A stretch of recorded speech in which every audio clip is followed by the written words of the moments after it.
वडिलांनी मला जो एक मंत्र दिला आहे, तुझ्याकडे जर आत्मबल असेल, आत्मबल, ज्योतिषाकडे जाऊ नकोस, कुंडली दाखवू नकोस, हात दाखवू नको, निराळ्या पद्धतीने दाखव, पण तसा दाखवू नकोस.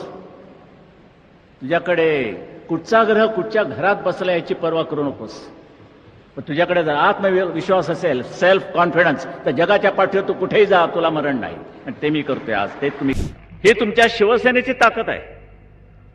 ही माझी एकट्याची नव्हे. मी शिवसेना प्रमुख जरूर, पण तुमची ताकद माझ्या बरोबर आहे, म्हणून मी शिवसेना प्रमुख आहे. शिवसैनिक हा बाजूला करून मला शिवसेना प्रमुख म्हणून मिळवता येणार नाही. ही माझी भावना आहे, ती प्रत्येकानं जोपासली पाहिजे. जनतेला फसवणार असो तर या जनतेने हा भगवानच्या महानगरपालिकेवरती फडकवला नसता ना, त्यावेळेला मंत्रालयावरती सुद्धा फडकवला नसता. एवढी दूधखोळी समजू नका त्यांना. ही काही बावळट माणसं जमलेली नाहीत माझ्याकडे, जमलेली समोर. मी तयार केले. त्यांच्या पाठीचा कणा ताट करायला शिवसेना कारणीभूत आहे. बाकी तुम्ही कोणी केलं नाही, उलट मोडलात की नाही. बालासाहेब एक रिमोट कंट्रोल आहेच, जाहीर आहे. पण जेवढ्या माझ्या रिमोट कंट्रोल बद्दल एक तुम्ही चोमड्यासारखी चौकशी करता, तेवढी हायकमांड बद्दल का करत नाही? काँग्रेसचा हायकमांड आणि माझा रिमोट कंट्रोल, कारण का इलेक्ट्रॉनिक सिस्टीम आलेली आहे. ह्या मागासवर्गीयांना म्हणजे काँग्रेस सारख्या लोकांना काय कळणार? आम्ही पुढे चाललेलो आहोत, हे तेवढेच बसलेले आहेत. शिवसेना नसते तर ह्या मुंबईमध्ये मागमुसही लागला नसता, मराठी माणूस कुठच्या कुठे फेकला गेला असता. आणि मुंबईचं नाक आपल्या हातात ठेवल्यामुळे महाराष्ट्राला सुद्धा कोणी हलवू शकत नाही. खुद्द ज्यावेळेला मी पंतप्रधानांना भेटलो, पंतप्रधानांचं एक वाक्य तुमच्या शिवसेना प्रमुखांच्या बाबतीत फार महत्वाचं आहे. थोडा भाव खातो म्हणा मी, पण त्यांनी मला सांगितलं की well mister Thackeray, your voice is not only important in Maharashtra, but it is very important in the country.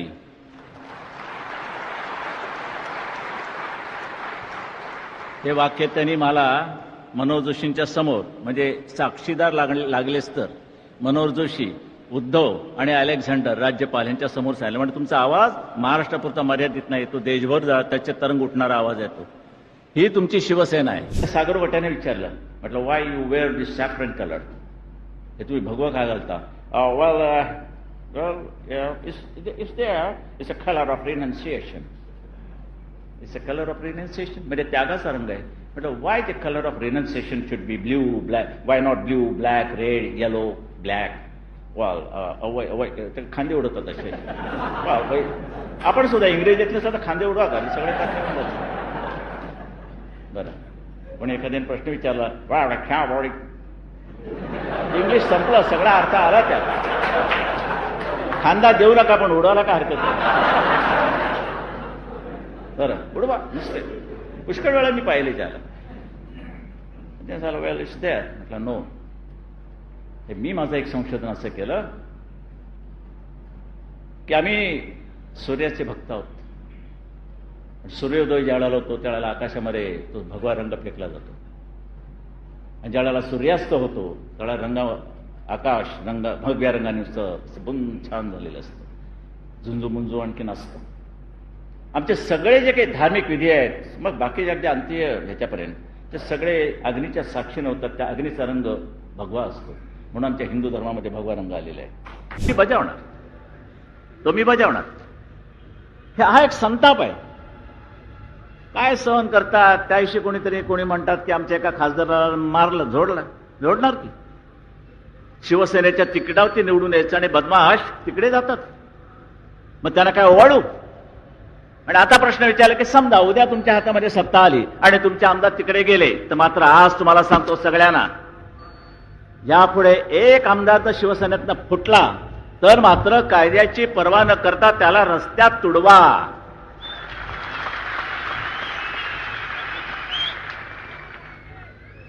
बरं, आणि महिलांनी ते एक चांगलं काम बजावावं. जाम काय अगदी काळं वेळ अगदी वाटतं ते त्याच्या अगदी अंगावरती नाचला तरी चालेल, पण ह्या भडव्यांना अशीच शिक्षा झाली पाहिजे. करणार की नाही? निवडून आल्यानं धडा शिकवणार की नाही? जर आरामखोरी केली तर समजलं ना? हे करायला पाहिजे. मी लोकशाही फालतू लोकशाही मानत नाही. ही लोकशाही नव्हे की ज्या जनतेनं विश्वासानं शिवसेनेचा म्हणून तुम्हाला निवडून दिल्यानंतर तुम्ही तिकडे जाता पैशा करता. हॉटेल लाईन केवढी सुधारते, केवढी हॉटेल लाईन. एका तरी मराठी माणसाचं अजून तरी पंचतारिका हॉटेल आहे का? तुमचं 4 स्टार आहे, 4 स्टार, पण धाडस केले, येते बरं. आपलं आहे का? आणि रावबहादूर ओबेरांचं बघितलं, अरे बाप रे बाप, 37 हॉटेल का 38 हॉटेल जगाच्या पाठीवर, हिंदुस्थान आणि जग. इथे एक हॉटेल काढल्यानंतर चमचे मोजावे लागतात आम्हाला. हॉटेल बंद चढायला काय रे, ते काटे राहे किती आहेत? साहेब काटे 12 आहेत, पण बाकीचे 2 चमचे कमी आहेत. ती जायला साले चोरणार आहे सर. मग ते बायकोच्या वाढदिवसाला 2 चमचे काढून जगणार, तुला काय आणले? मारलेले चमचे बायकोला. म्हणजे तुमच्याबद्दल नाही बोलतो ना.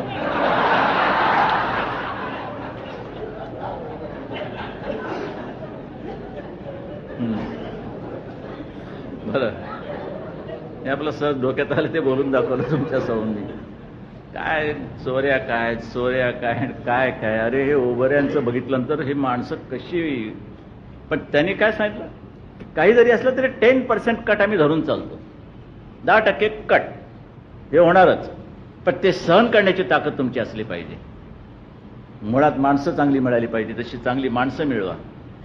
तुम्ही नोकऱ्या मागण्यापेक्षा नोकऱ्या देणाऱ्याची भूमिका तुमची असली पाहिजे. आम्ही नोकऱ्या देऊ घेऊ काय, कसले स्टुलावरची. नोकऱ्या देण्याची ताकद ही महत्वाकांक्षा बाळगा. किती घाण आम्ही सोसायची आणि पोसायची. आज जो प्रचार केला जाते फुकट घर अशक्य. अरे शक्य कसं होईल ते बोल ना. अशक्य सगळं आहे. 10-15 वर्षांनी पोरं होतात, झाल्यानंतर लोक जातात बारशाला वगैरे, मग त्याला विचारतात कि रे 10 बरस के बाद आपको यह लड़का हुआ? हाँ लड़का हुआ. ये कैसी बात है, कैसा हुआ? ऊपर वाले की मर्जी. मग तो विचारतो ऊपर कोण राहते?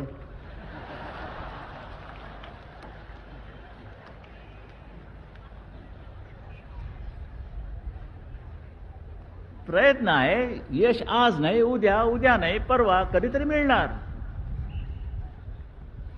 पण टीका, मुंबई साफ होणे अशक्य. कचऱ्याचे ढीग कोण करतं? तुम्हीच करता. मग कशाला प्रश्न विचारता? तुम्ही करू नका. आणि म्हणून आम्ही दंड सुरू केलाय. दंड, त्याच्यावरती सुद्धा टीका. दंड करतायत, मग काय करायचं? जेवण घालायचं? या. तुमचा ढीग मोठा, या. हे करायचं. सिंगापूरची तुम्ही करताहात, वर्णन करतात. अरे काय सिंगापूर आहे, अरे काय मलेशिया आहे, अरे काय मॉरिशस आहे, काय हाँगकाँग आहे. मग तुम्ही का पिंगपॉंग खेळत बसलात? आमची मुंबई सुद्धा सुरत है, लेकिन मुंबई खूबसूरत है. करून दाखवू शकतो आपण.